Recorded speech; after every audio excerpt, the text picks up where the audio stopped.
ये कहानी है सलमान और आनंद की। सलमान और आनंद दो भाई थे। दोनों में बहुत ही ज़्यादा गहरी दोस्ती थी। दोनों एक दूसरे के बिना कोई भी काम नहीं करते थे। इनका घर एक गांव में था। जहाँ पर इनका घर था उसके सामने एक बहुत बड़ी हवेली थी।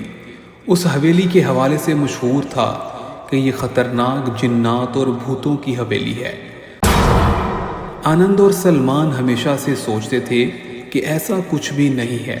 उन्होंने बहुत मर्तबा सोचा कि वो इस हवेली में जाकर देखेंगे। हवेली का दरवाज़ा हमेशा बंद रहता था। ना कभी किसी ने उसको खोला और ना कभी ने उसे खोलने की हिम्मत की थी।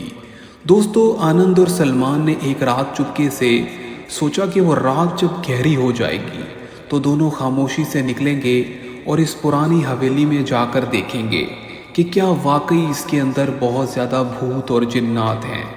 आनंद और सलमान ने जब ये फैसला किया तो सलमान ने आनंद को रोकने की बहुत कोशिश की।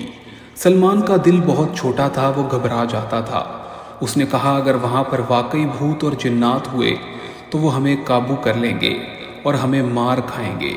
लेकिन आनंद ने सलमान की एक ना मानी और कहने लगा कि ये गांव वालों की सिर्फ मनगढ़ंत बातें हैं। हमें खुद वहाँ पर जाकर देखना होगा कि आखिर इस पुरानी हवेली में रहता कौन है। दोनों भाइयों ने जब ये फैसला कर लिया तो उसके बाद वो पुरानी हवेली के बाहर मौजूद थे। रात गहरी हो चुकी थी और पुरानी हवेली के दरवाजे बंद थे।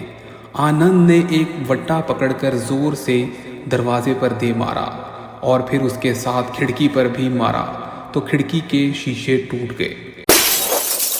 इसके बाद सलमान बहुत ही ज़्यादा घबरा गया और आनंद ने सलमान का हाथ थामा और उसको लेकर हवेली के अंदर चला गया।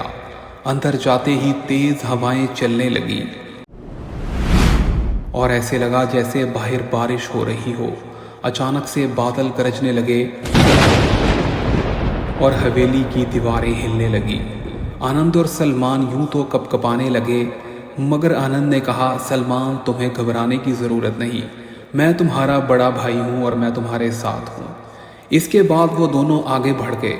आगे बढ़ते ही एक सामने की तरफ बड़ा सा कमरा था। कमरे के अंदर जैसे ही उन्होंने दरवाजे को खोला तो हर तरफ जाले लगे थे, अंधेरा छा चुका था।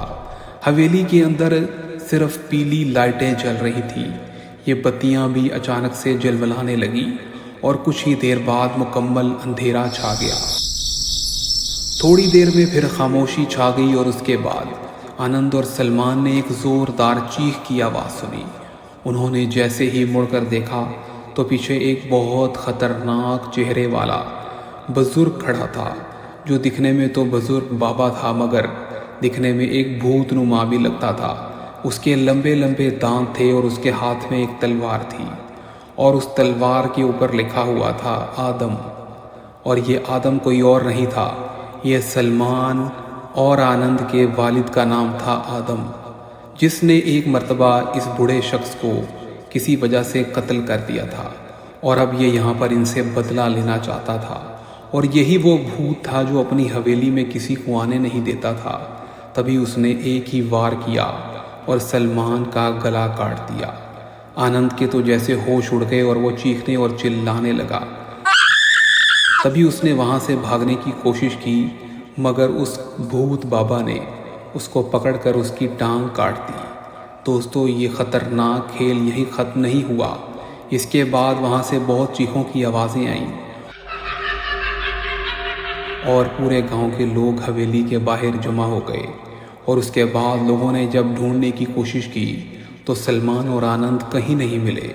इसके बाद लोगों ने कह दिया कि ये हवेली अब हमेशा के लिए पाक और साफ़ हो गई है, क्योंकि आदम के किए हुए कत्ल का बदला बाबा भूत ने आज ले लिया है। दोस्तों, क्या आप भी इस हवेली में जाना चाहोगे? सब्सक्राइब करो और वीडियो को लाइक करो।